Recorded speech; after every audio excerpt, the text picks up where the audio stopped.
अनंत कोटि ब्रह्मांड नायक राजा धीराज योगीरा परब्रह्म श्री सच्चिदानंद सद्गुरु श्री साईनाथ महाराज।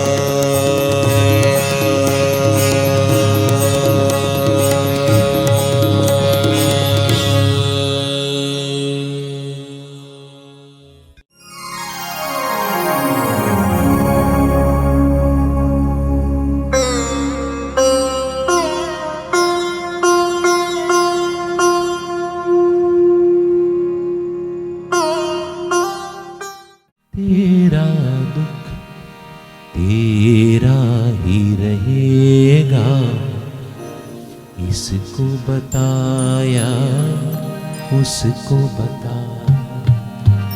तेरा दुख तेरा ही रहेगा, इसको बताया उसको बता।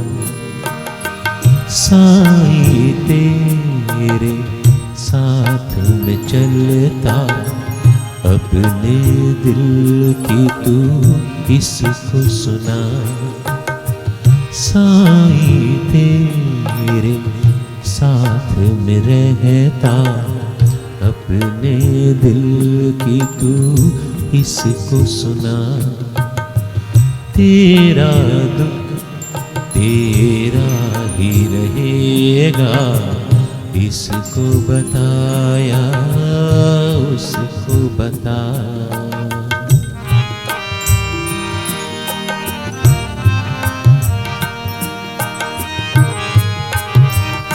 अपने साईं को नीचा मत दिखाओ, अपने दुखों की नुमाइश करना बंद कर दो।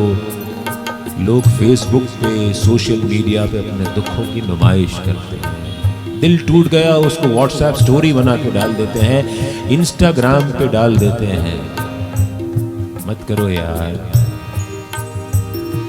कोई सोल्यूशन नहीं मिलने वाला है। सोल्यूशन है तो अपने पास है। अपने चाचा मामा ताई फूफी किसी को भी अपना दुख मत बताओ। मत करो अपने साईं को नीचा देखने को मजबूर मत करो।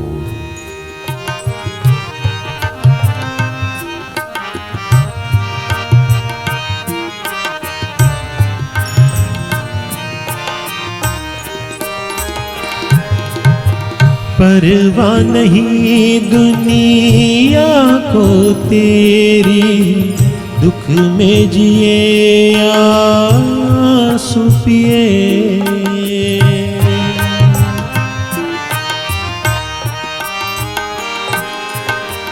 परवाह नहीं दुनिया को तेरी, दुख में जिए आंसू पिए।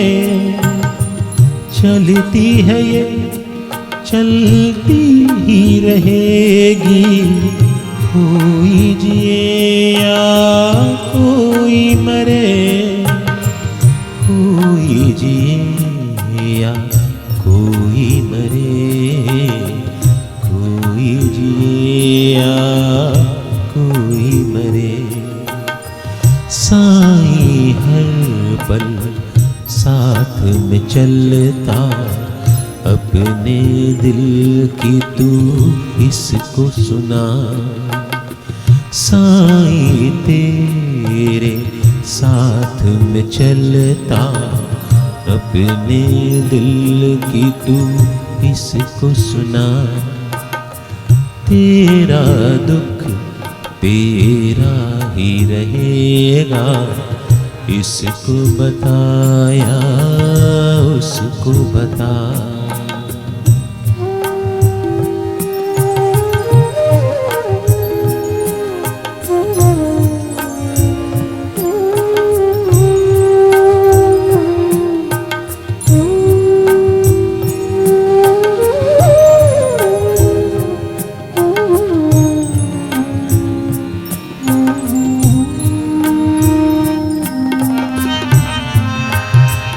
बहू ने अगर अदरक चाय में ज्यादा डाल दिया तो सास अपनी बहन को जरूर फोन करके बताती है कि मुई मेरा ध्यान ही नहीं रखती है।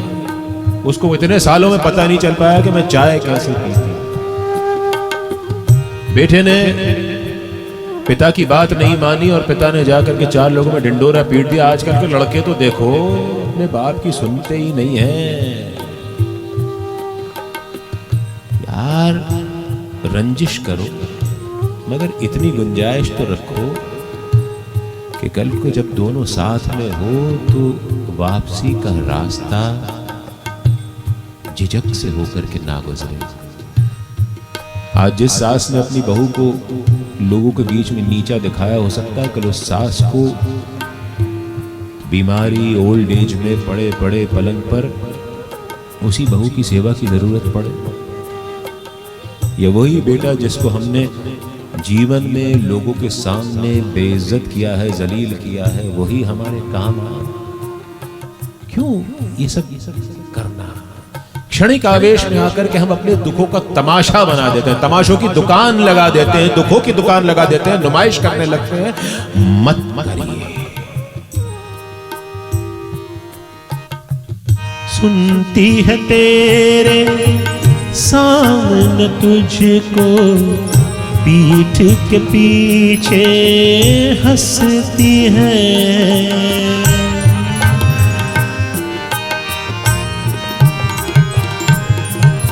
सुनती है तेरे सामने तुझको, पीठ के पीछे हंसती है। बड़ी कम ज़र्फ़ है दुनिया है ये, ताने तुझ पे कसती है। साईं तेरा हमदर्द है तू, अपने दिल की इसको सुना। साईं तेरा हमदर्द है तू, अपने दिल की इसको सुना। साईं तेरे साथ में रहता, इसकी भी तू सुनता जा। तेरा दुख तेरा ही रहेगा, इसको बताया उसको बता, इसको बताया उसको बता, इसको बता या उसको बता। दुखों की नुमाइश मत कर, ये फायदा नहीं पाने वाले और दुख बढ़ाओगे।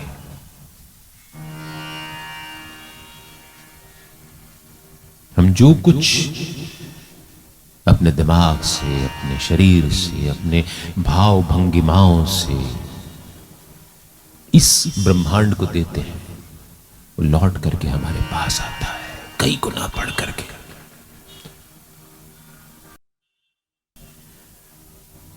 उसको हम कहते हैं रिवर्ब। साउंड वाले भाई साहब हैं, रिवर्ब ही कहते हैं ना। हाँ, खोह में जब आप आवाज लगाते हैं तो आपकी आवाज ही आप तक लौट करके आती है। वैली में कभी खड़े होकर के चिल्लाइएगा कि मैं अच्छा हूं या निकम्मा, तो देखिए आएगा निकम्मा निकम्मा निकम्मा निकम्मा, ऐसी आवाज लौट के आएगी। कभी भी अपने आप को कमजोर मत समझो, हो ही नहीं। सिर्फ हमारे प्रयासों में कमी रह जाती है। हमारे जीवन में कभी असफलताएं नहीं होती, फेलियर्स नहीं होते, केवल हमारे प्रयासों में कमी होती है। ये परिस्थितियां हमारी सोच से भिन्न होती है, अलग होती है। साईं कभी नहीं चाहता कि आप जीवन में फेल हो। उसने आपको फेल होने के लिए बनाया नहीं है, फेल तो हम खुद होते हैं। अपने दिमाग के दायरों में, संकुचित दायरों में बंद होकर के ढर्रे पर चलते हैं। सोचिए, समझिए, बाबा को अगर हम उनके जयकारे से समझने की कोशिश करें तो हमारा जीवन भी सुधरेगा और हम उनको बहुत अच्छे से पहचान पाएंगे। अनंत कोटि, अनंत, आसमान अनंत होता है, जिसका ओर या छोर दिखाई ना दे, जिसका अंत समझ में ना आए, वो अनंत होता है। कुछ लोग अपने दुख में इतने डूबे जाते हैं कि उनको लगता है कि उनका दुख अनंत है। ये कभी खुशी के बारे में हमको ऐसा फील नहीं होता, ऐसा हमको महसूस नहीं होता कि हमारी खुशी अनंत है। खुशी क्यों अनंत नहीं होती? क्योंकि हम खुशी को किसी एक आभास से जोड़ देते हैं। बड़ी सुंदर एक कथा आती है इसके अंदर के खुशी का स्थायित्व कैसे पाया जाए। श्री साईं सच्चरित्र में बड़ी सुंदर एक कथा आती है। हम में से कितनों ने श्री साईं सच्चरित्र पढ़ा है? 4-5-6 लोग इधर हैं और 4-5 माताएं बहनें इधर हैं और 2-3 लोग 4 लोग वहां पर हैं। मैं शर्तिया कह सकता हूं कि इन 15-20 लोगों से ज्यादा ने पढ़ा होगा, लेकिन इस संकोच में, इस संशय में हाथ नहीं उठा रहे हैं कि भाई जी ने कोई प्रश्न तो नहीं कर लिया। घबराइए मत, केबीसी नहीं चल रहा है यहां पर। अब बेखौफ होकर के हाथ उठाइए कितनों ने पढ़ा ईमानदारी से। हाँ, अब बढ़ गए हाथ यहां पर, अब बढ़ गए हाथ। पीछे कोई भाई साहब ऐसे बैठे हैं जिन्होंने पढ़ा हो, तो तीसरी बार पूछने पे क्यों हाथ उठा रहे हैं? पक्का यहां पे इस लाइन में किसी ने पढ़ा है? पक्का पढ़ा है, लेकिन हाथ नहीं उठा रहे। एक दासगणु महाराज का जिक्र आता है इसके। दासगणु महाराज ईशावास्य उपनिषद की व्याख्या कर रहे थे। मराठी में टीका लिख रहे थे, यानी उस पे एनालिटिकल एसे लिख रहे थे, उसकी विवेचना कर रहे थे। और उसकी टीका करते करते वो एक स्थान पर आकर कर उलझ गए, रुक गए, थम गए, फंस गए।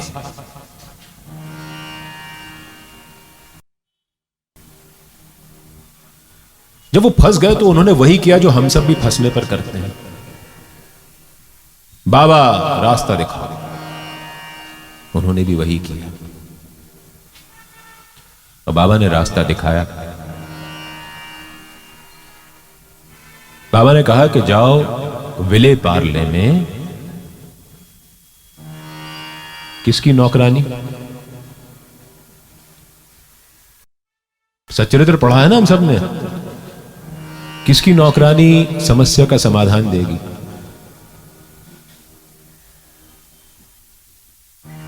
कोई नहीं बता पा रहा। काका साहब दीक्षित। वाह, राहुल को लिए एक फूल मैंने रख रखा है यहां पर। इस कथा के बाद दूंगा इस प्रश्न का जवाब देने में। काका साहब दीक्षित की नौकरानी तुम्हारी इस समस्या का समाधान दे देगी। अब दासगणु महाराज अपने आप को पंडित समझते थे। पंडित यानी जन्म से हो ना हो, लेकिन जो पंडिताई का काम करता है, जो शास्त्रों की बात करता है, वो अपने आप में पंडित हो जाता है। इसीलिए शायद कबीर ने कहीं दोहे में कहा भी है कि पोथी पड़ी पड़ी जगमुआ, पंडित भया न कोई, और ढाई आखर प्रेम का, पढ़े सुख पंडित होए। तो दासगणु महाराज को अपने पांडित्य पे बड़ा गर्व था और उन्हें बाबा की ये पद्धति, ये युक्ति समझ में नहीं आई। उनके मन में विचार आया कि ये ईशावास्य उपनिषद की टीका मैं कर रहा हूं और एक अदना सी नौकरानी मुझे क्या ज्ञान देगी। लेकिन फंस गए थे कलम आगे चल नहीं रही थी, दिमाग काम कर नहीं रहा था, युक्ति सूझ नहीं रही थी, बाबा का यही एक बताया हुआ रास्ता उनको समझ में आया और वो मुंबई चले गए। रात में काका साहब दीक्षित के घर पहुंचे। सवेरे जब वो नींद से उठे तो उनके कानों में एक गीत सुनाई पड़ा उनको। बाहर जाके देखा तो एक फटे पुराने कपड़ों में बच्ची है जो घर का काम कर रही थी और वो ये गाना गुनगुना रही थी। काका साहब दीक्षित की नौकरानी नाम्या की बहन मलकर्णी थी। नाम्या उस दिन किसी कारण से काम पर आ नहीं पाई थी, इसलिए उसने अपनी बहन को भेज दिया था, मलकर्णी को। वो जो गाना गा रही थी उसके बोल थे कि एक मुझे कोई नारंगी रंग की साड़ी दिलवा दे। दासगणु महाराज ने ये बोल सुने और उनके मन में सहसा भाव उत्पन्न हो गया कि बच्ची के मन में इच्छा है, अभिलाषा है कि इसको एक नारंगी रंग की साड़ी मिल जाए। उन्होंने तुरंत अपने साथ आए हुए राय बहादुर विश्वनाथ मोरेश्वर प्रधान से ये कहा कि इस बच्ची के लिए एक नारंगी रंग की साड़ी का प्रबंध अविलंब किया जाए, तुरंत किया जाए। साड़ी मंगाई गई। दासगणु महाराज ने उस बच्ची को साड़ी भेंट स्वरूप दी, उपहार में दी। वो साड़ी पा करके बच्ची बहुत खुश हुई। उसने तुरंत ही वो साड़ी पहन ली और खुशी से नाचने लगी, गाने लगी, फुदकने लगी। दिन बीता, शाम हो गई, बच्ची अपने घर चली गई नई साड़ी पहने हुए। दूसरे दिन फिर सवेरा हुआ, फिर गाने की आवाज उनके कान में पड़ी और वही बच्ची आज एक नया गीत गा रही थी, लेकिन वही फटे पुराने कपड़े पहन करके गा रही थी। खुशी खुशी गा रही थी। दासगणु महाराज ने एकदम अचंभित होकर के उससे पूछा कि वो तुम्हारी साड़ी जो हमने तुमको कल दी थी वो कहां गई? उसने कहा वो तो मैंने संदूक में बंद करके रख दी। और दासगणु महाराज ने तुरंत उससे प्रश्न किया, और फिर भी तुम इतनी खुशी से गा रही हो? तो बोले मेरी खुशी का संबंध मेरी साड़ी से थोड़ी है महाराज। दासगणु महाराज को अपनी उलझन का समाधान मिल गया। जब हम अपनी खुशी को, प्रसन्नता को किसी कारण से जोड़ देते हैं तो उस कारण के साथ वो खुशी आती है और कारण खत्म होते ही वो खुशी चली जाती है। साईं के भक्त हो तो अकारण भी खुश रहना सीखो। ईशावास्य यानी मैं इस धरा के कण कण में, प्रत्येक जीवन में मैं हूं। ये बाबा ने कहा है, ईशावास्यमिदं सर्वं यत् किंचित जगत्याम जगत। खुशी को अगर कारण के साथ जोड़ देंगे तो कभी जीवन में खुश नहीं रह पाएंगे। जिस दिन आपने अकारण खुश होना सीख लिया, उस दिन आपकी खुशी स्थायी हो जाएगी। खुशी को कभी भी किसी आधार पर मत रखिए, उसको निराधार बना दीजिए। और अगर आधार लेना है तो केवल साईं चरणों का आधार लीजिए। ये कहीं नहीं जाने वाले। उन्होंने आपको अपनी शरण में बिठा रखा है, अपने चरण में बिठा रखा है, अपने पास, अपने प्रेम पाश में बांध रखा है। तो इससे ज्यादा खुशी की बात आपके लिए जीवन में कुछ और नहीं हो सकती। दुख आएगा चला जाएगा, सुख आएगा सुखी करके जाएगा, दुख दुखी नहीं करेगा। और जिस दिन भी आपने दुख में सुख की अनुभूति प्राप्त कर ली, उस दिन समझना कि आपकी भक्ति साईं को स्वीकार्य हो गई। अन्यथा आपकी भक्ति साईं को स्वीकार्य हुई ही नहीं है। साईं ऐसी गुत्थी जिसका हम कभी कोई अंत पा ही नहीं सकते। अनंत कोटि अनंत, तेरा अंत न पाया, तेरा अंत न पाया मेरे साईनाथ, मेरे साईनाथ, मेरे साईनाथ, मेरे साईनाथ। घट घट में तू ही समाया, कण कण में तू ही समाया, हर मन में तू ही समाया, जीवन में तू ही समाया, तेरा पार कोई न पाया मेरे साईनाथ, मेरे साईनाथ, मेरे साईनाथ, मेरे साईनाथ।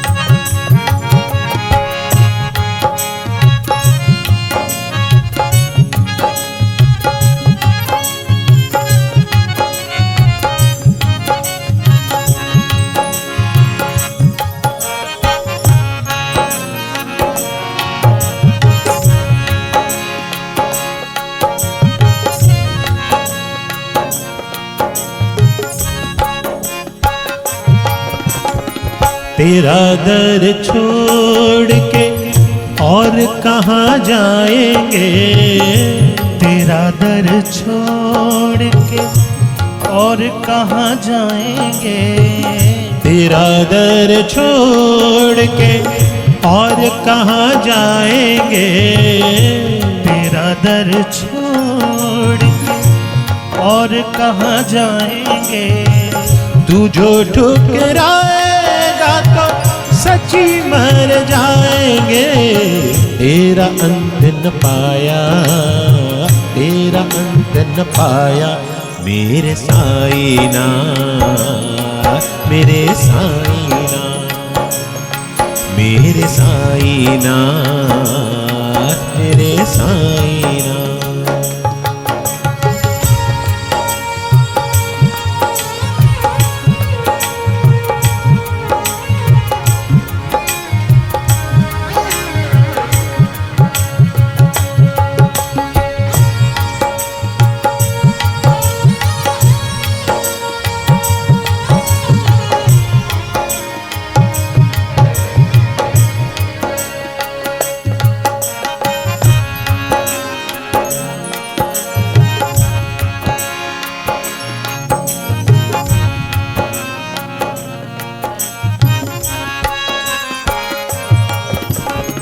तेरी शरण है बाबा बड़ी सुखकारी, तेरी शरण है बाबा बड़ी सुखकारी, तेरी शरण है बाबा बड़ी सुखकारी, तेरी शरण है बाबा बड़ी सुखकारी। हम भक्तों के साईं तुम हितकारी, तेरा अंत न पाया, तेरा अंत न पाया मेरे साईनाथ, मेरे साईनाथ, मेरे साईनाथ, मेरे साईनाथ।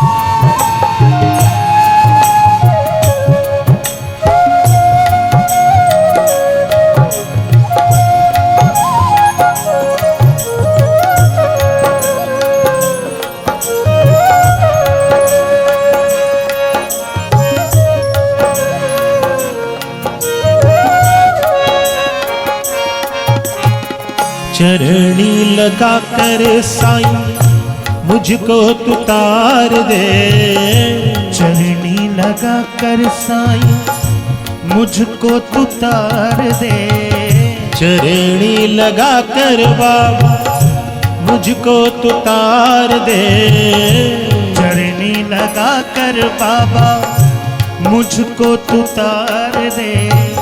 हम भक्तों को साईं प्यार से तू तार दे, तेरा अंत न पाया, तेरा अंत न पाया मेरे साईना, मेरे साईना, मेरे साईना, मेरे साईना। घट घट में तू ही समाया, कण कण में तू ही समाया, हर मन में तू ही समाया, जीवन में तू ही समाया, तेरा पार कोई न पाया मेरे साईना, मेरे साईना, मेरे साईना, मेरे साईना, मेरे साईना, मेरे साईना, मेरे साईना, मेरे साईना।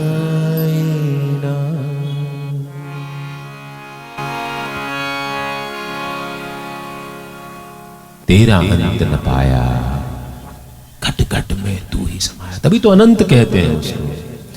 पैदा कहां हुए, किस मां की कोख से हुए, किसी को नहीं पता। पिता कौन थे, कुल कौन था, किस जुबान को बोलते थे, कहां के रहने वाले थे, नहीं पता। पैदा हुए थे या नहीं हुए थे, ये भी नहीं पता। जिन लोगों की मां की कोख, पिता के कुल का पता ना हो, उनको अयोनिज कहा जाता है।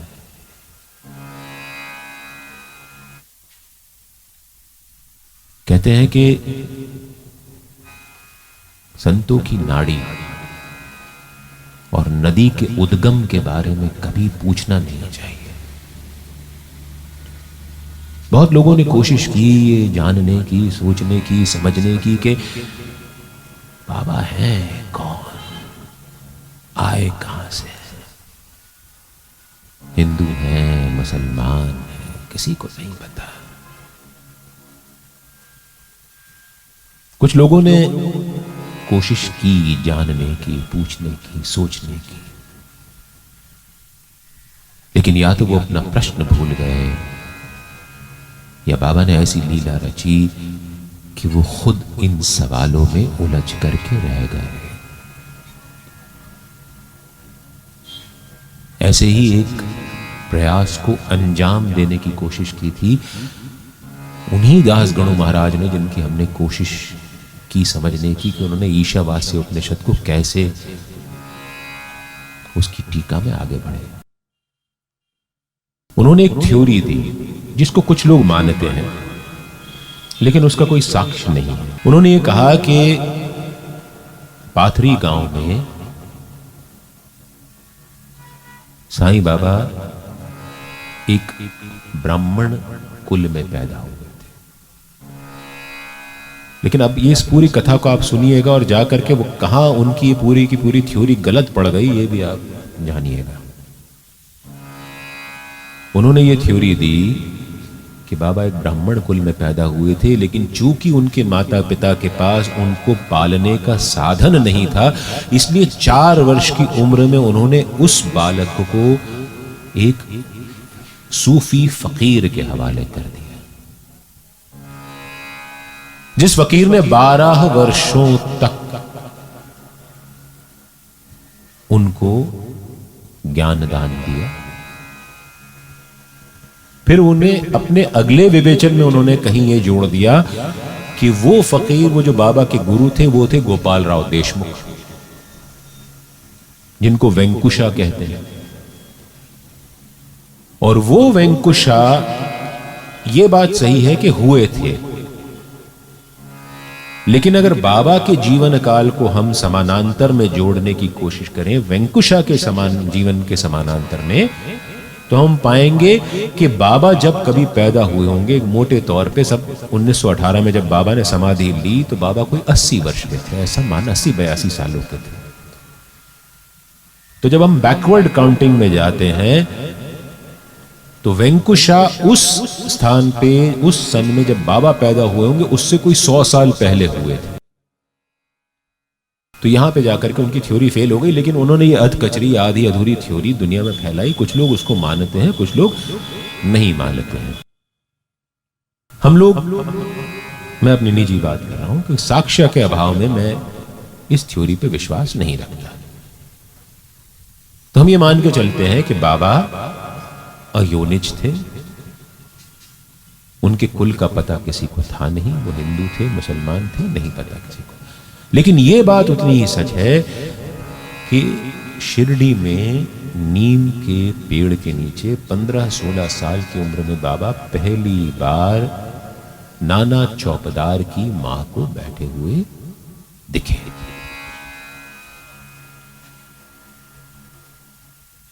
उस नीम के पेड़ के नीचे बैठे रहते, घंटों घंटों तक समाधि में रहते। समाधि यानी कोई जमीन में जाकर के नहीं बैठते थे समाधि में। समाधि यानी उनको किसी भी बात का भान नहीं रहता था। तब आंधी, तूफान, बरसात, तपता सूरज, वो लड़का 16-15 साल का लड़का उसी पेड़ के नीचे बैठा रहता। शिरडी वाले बताते हैं कि उसके चेहरे पर अदम्य तेज रहता। लोगों को समझ में नहीं आता कि वो कौन है। लोग अपने अपने कयास लगाते है।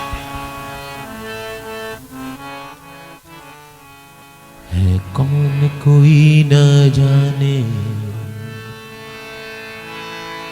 कोई उसको ना पहचाने। चोला फकीर का पहना, देखो जग के दाता ने। मांगे सबकी खैर वो दुआओं में, मांगे सबकी खैर वो दुआओं में। आ बैठा वो नीम की ठंडी छाँव में।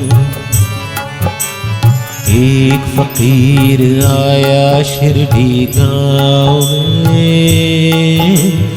आ बैठा वो नीम की ठंडी छाँव में। होठों पर मुस्कान है, छाले पाँव में। आ बैठा वो नीम की ठंडी छाँव में।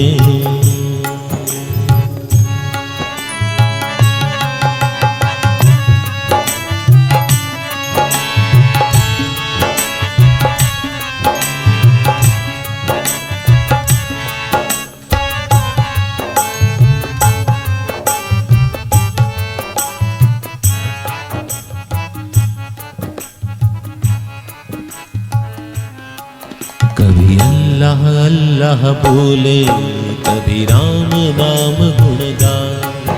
कभी अल्लाह अल्लाह बोले, कभी राम नाम गुण गाए। कोई कहे संत लगता है, कोई पीर फकीर बताए। कोई कहे संत लगता है, कोई पीर फकीर बताए। जाने किससे बातें करे हवाओं में। जाने किससे बातें करे हवाओं में। ओ आ बैठा वो नीम की ठंडी छाँव में। एक फकीर आया शिरडी गाँव में। आ बैठा वो नीम की ठंडी छाँव में।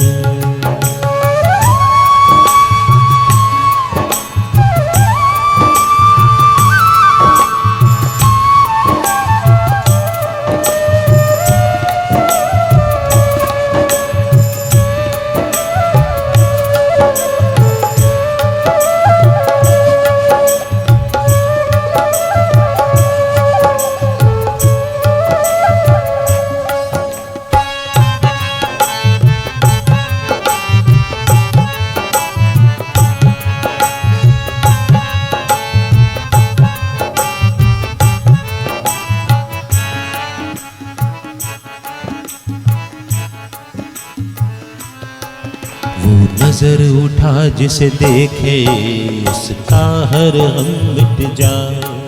वो नजर उठा जिसे देखे उसका हर हम मिट जाए।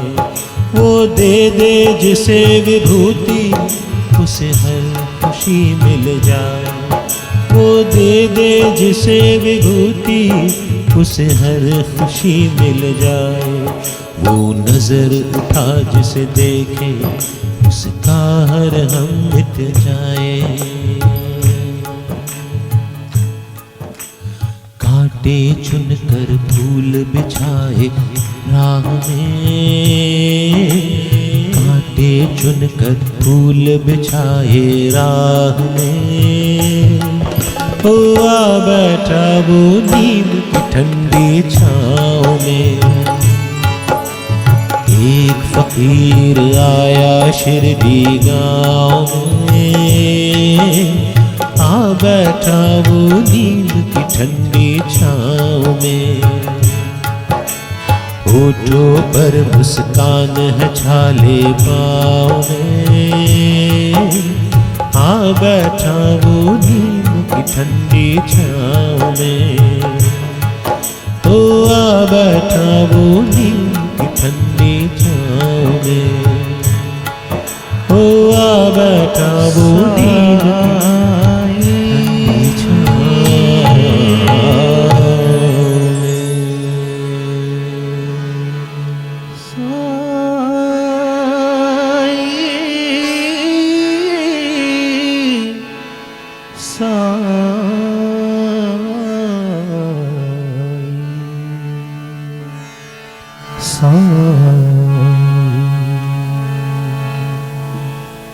नाना चापद्वार की माँ ने देखा,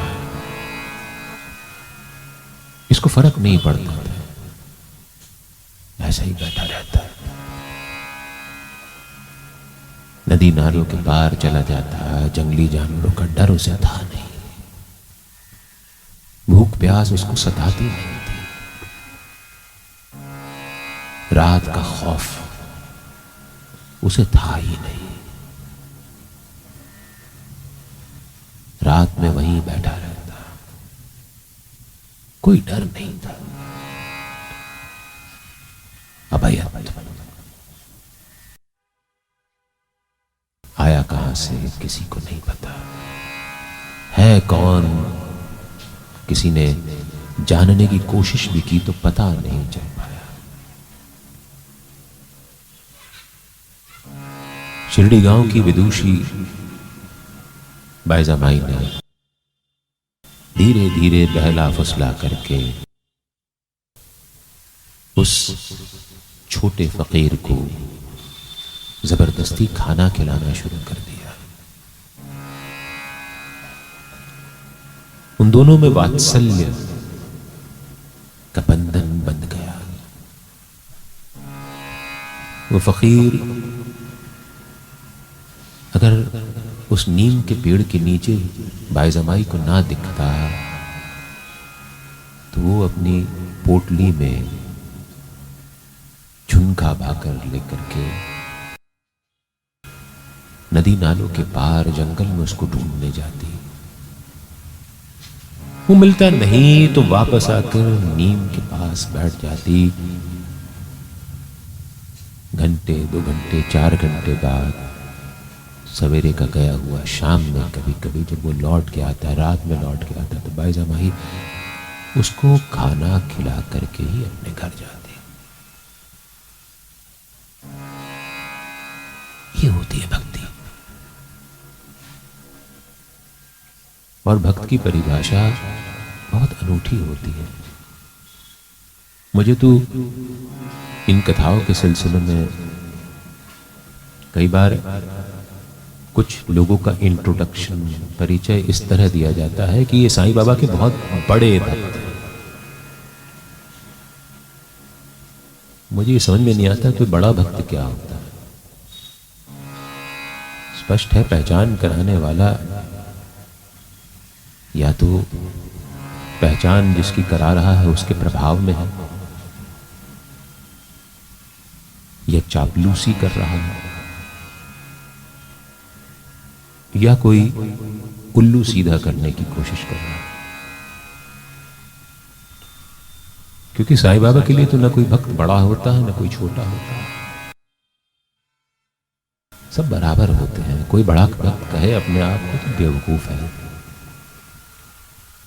और छोड़िए, कोई लोग किसी और का इंट्रोडक्शन कराने में कहते हैं, कुछ लोग तो मुझसे बड़े बेशर्मी वाले लहजे में कहते हैं मैं साईं बाबा का बड़ा भक्त हूं।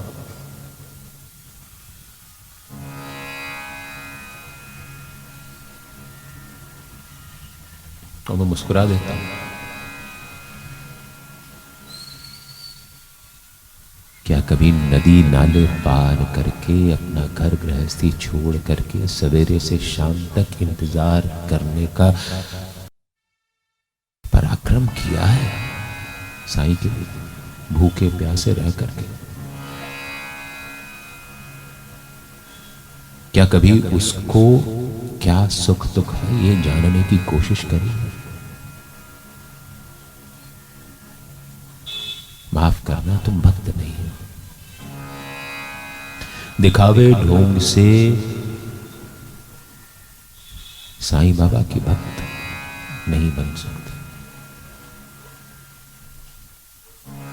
क्या धैर्य है तुम्हारे अंदर? क्या तुम्हारे अंदर अटूट श्रद्धा है कि तुमको अपने मन मर्जी का ना मिले तो भी तुम साईं की चौखट पे अपना माथा घिस घिस करके अपने माथे की लकीरें उस चौखट पे उतार दोगे?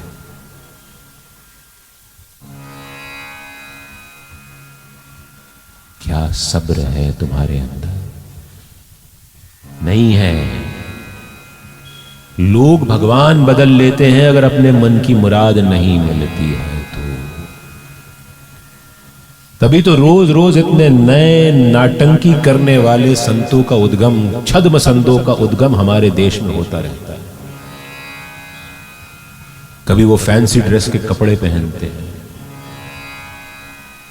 जो लच्छेदार भाषा में बातें करते हैं, और आप अपना दुख दर्द उनके पास जाकर के बयां करते हैं और वो आपको कुछ अजीब से किस्से बताते हैं जिससे आप पर कृपा उतर जाएगी। यार ये सब फैब्रिकेटेड होता है, स्पॉन्सर्ड होता है, सब स्टेज मैनेज्ड होता है। उस सभा में बैठने वाले लोग भी पेड एम्प्लॉइज होते हैं। और फिर जब आप एक बार उनके चंगुल में फंस गए तो आप चढ़ावा दीजिए, आर्थिक रूप से, सामाजिक रूप से, मानसिक रूप से, शारीरिक रूप से वो आपका शोषण करते हैं और आप मूर्ख बनते जाते हैं।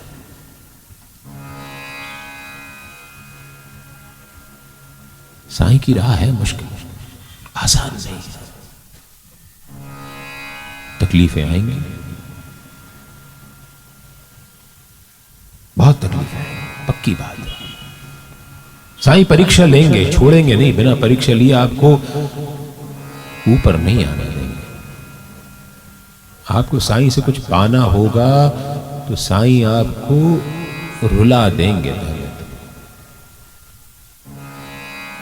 लेकिन ये मान के चलो कि हर परीक्षा में साईं ही पेपर सेटर होता है, परीक्षक होता है, वही पर्यवेक्षक होता है, वही इन्विजिलेशन करता है, वही इवैल्यूएशन करता है, वही अंक देता है और वही रिजल्ट निकालता है, और लिखने वाला भी वही होता है। सबसे बड़ी बात है आप तो सिर्फ उसका जरिया होते हो। और ये परीक्षा एक माध्यम होती है जिसमें साईं आपकी भक्ति को सुदृढ़ करते हैं।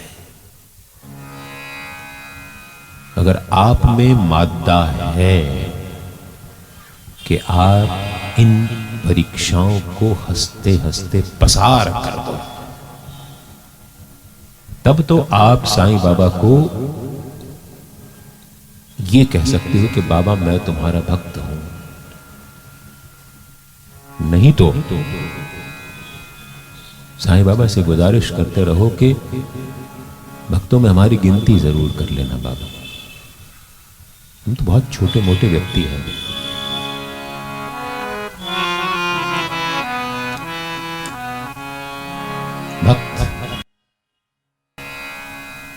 जो विभक्त नहीं होता,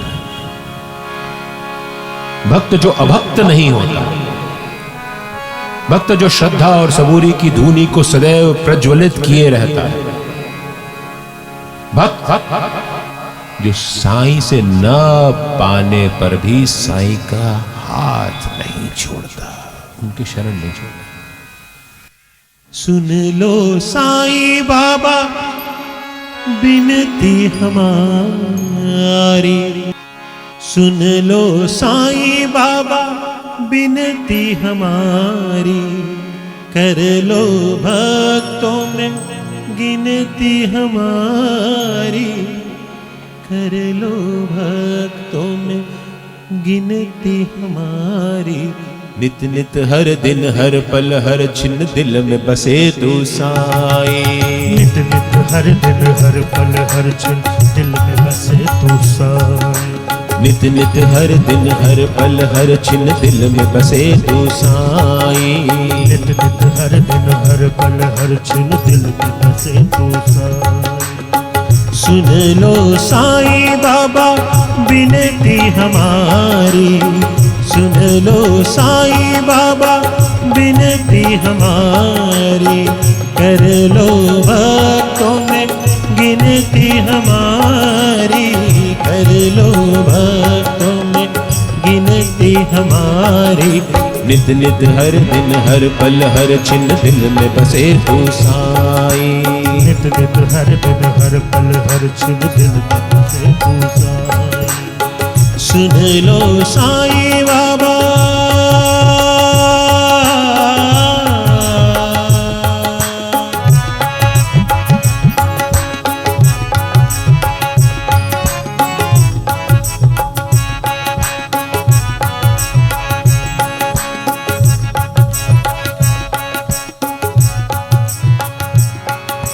जागी तेरे दर्शन की है मन में आशा, कर दे पूरी मेरे साईं ये अभिलाषा।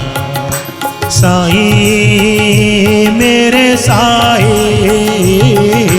जागी तेरे दर्शन की है दिल में आशा, कर दे पूरी मेरे साईं ये अभिलाषा।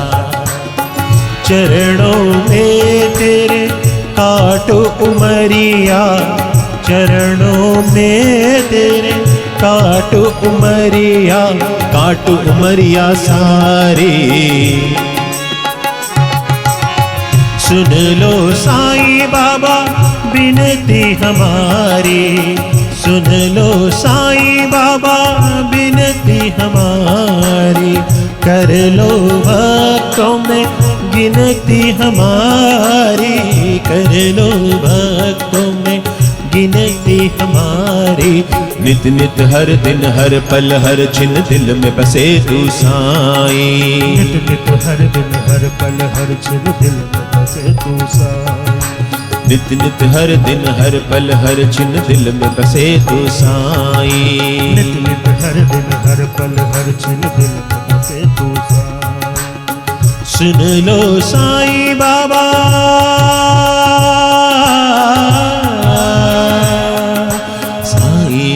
साईनाथ साईनाथ साईनाथ साईनाथ, साईं साईं साईं बोलो साईं साईं साईं, साईं साईं साईं बोलो साईं साईं साईं, साईं साईं साईं बोलो साईं साईं साईं, साईं साईं साईं बोलो साईं साईं साईं। तेरी महिमा तू ही जाने साईं बाबा, अब तो दर्शन दे दे मुझको मेरे बाबा।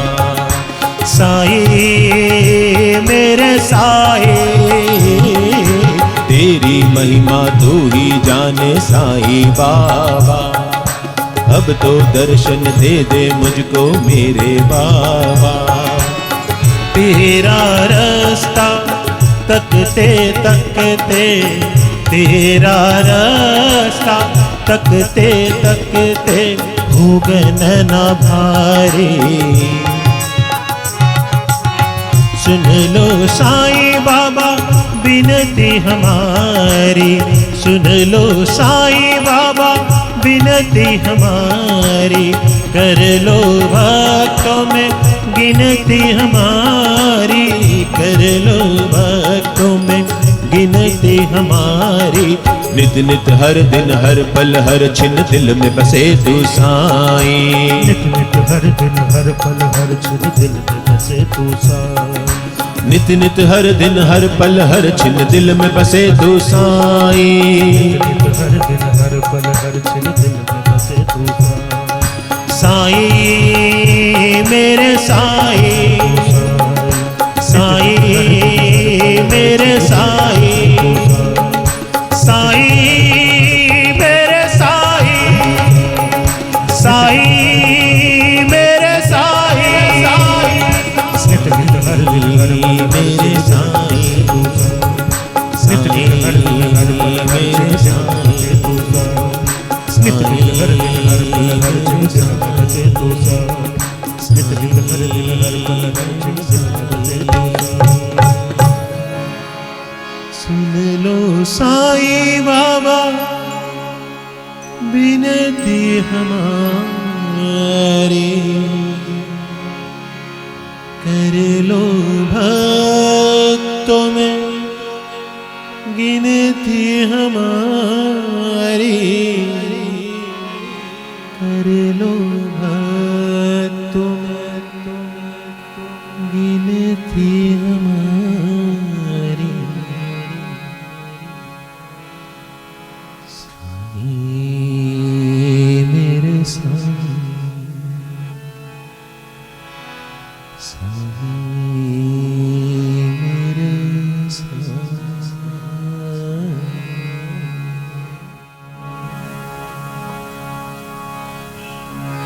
तो पहली बात तो अपने भक्त होने का दिखावा ना करें, दंभ ना करें, तब आप साईं के अनंत स्वरूपों को पहचान पाएंगे। श्री साईं सच्चरित्र में कई बार कई जगह पर किस्सा आता है कि लोगों ने बाबा को अपने घर बुलाया, बाबा कुछ और रूप में पहुंचे और वो बाबा को पहचान नहीं पाए। काय के भक्त अगर तुम अपने भगवान को नहीं पहचान सकते,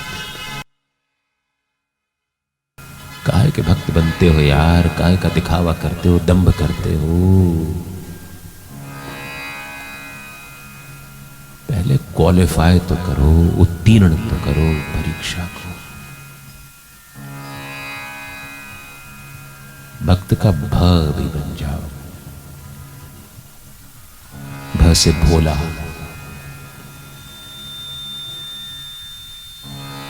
भक्त भोला होना चाहिए, कपटी भक्त नहीं हो सकता।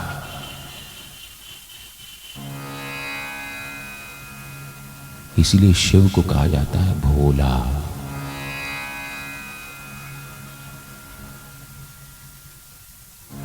अगर आप भोले हैं तो भक्त बनने के थोड़े बहुत गुण आपके अंदर हैं। और भोला भोंदू नहीं होता, बेवकूफ नहीं होता, भोला निष्कपट होता है, जिसको सिर्फ भक्ति से मतलब है, जिसको भक्ति के फल से मतलब नहीं है, वो होता है भोला।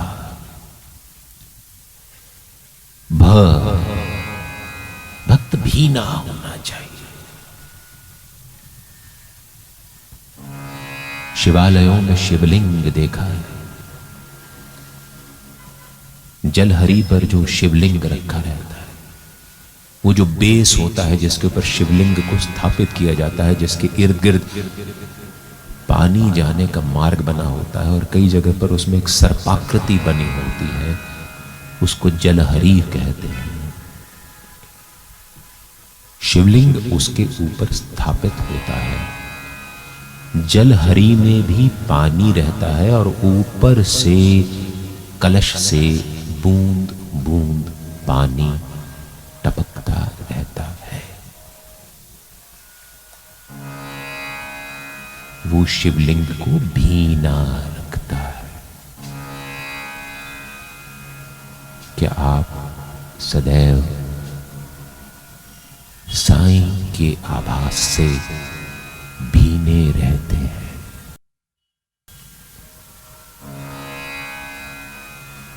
क्या सदैव आपको साईं के होने की अनुभूति होती रहती है? क्या सदैव आपको साईं के अपने इर्द गिर्द होने का आभास बना रहता है? केवल उस समय नहीं जब आप अच्छे कर्म कर रहे होते हैं, उस समय भी जब आप कोई गलत कर्म कर रहे होते हैं, क्या आपके मन में क्षणिक भी ये भाव आता है कि साईं देख रहा है? और गलत कर्म करना तो दूर, गलत भाव भी यदि आपके मन में आते हैं तो क्या आपको कहीं ऐसा लगता है कि साईं आपके भावों को पढ़ रहा है? मानव स्वभाव है, गलती होती है, सबसे होती। कोई ऐसा नहीं है जो ये जीवन में कह दे कि मैंने गलती नहीं की है, ये मुझसे गलती नहीं हुई है। होती सबसे है। To err is human.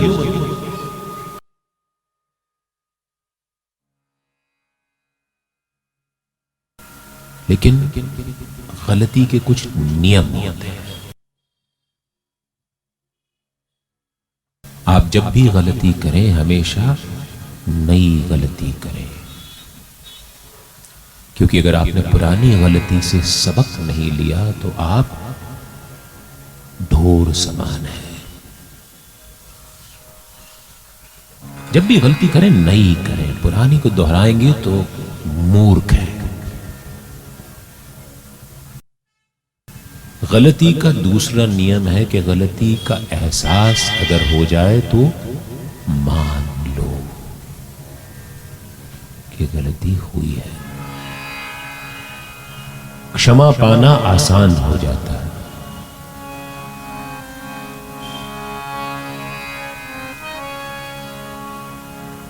तीसरा, अपनी गलती को उसके गिल्ट में, उसके भार में मत जियो। गलती हुई है, एहसास हो गया है, मान लिया है, सबक ले लिया है, माफी के पात्र हो गए। माफी मिले या ना मिले ये एक अलग चीज है, लेकिन गलती मान करके आप माफी के पात्र बन जाते। अगर माफी के पात्र बन गए हो और आपने उसका गिल्ट बैगेज, आपने उसका अतिरिक्त बोझ उतार करके रख दिया है, तो आप साईं की राह में बढ़ रहे हो। अगर गलती को छुपाएंगे तो कभी छिप नहीं पाएगी, यहां वहां कहीं ना कहीं से वो रास्ता निकाल करके आपको पकड़ लेगी।